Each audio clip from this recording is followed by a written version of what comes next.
தாத்தா காசு இருந்தா தாங்க, பாப்பா சாப்பிட்டு 2 நாள் ஆச்சு. காசுமில்ல ஒண்ணுமில்ல போடுறது.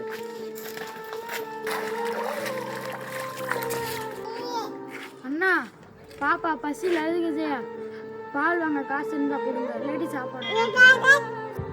யாருப்பா நீங்க? எங்க இருந்து வரீங்க? நாங்கள் ஒரு அண்ணா தான், எங்களை பார்க்க யாருமே இல்லை. நான் இருக்கும்போது நீங்க அனாதன்னு சொல்லாதீங்கப்பா. வாங்க, டீ சாப்பிட்றீங்களா? வா.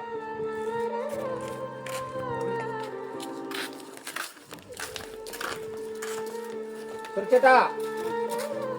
ஒரு பால் ஒரு சாயா. அதேதான்.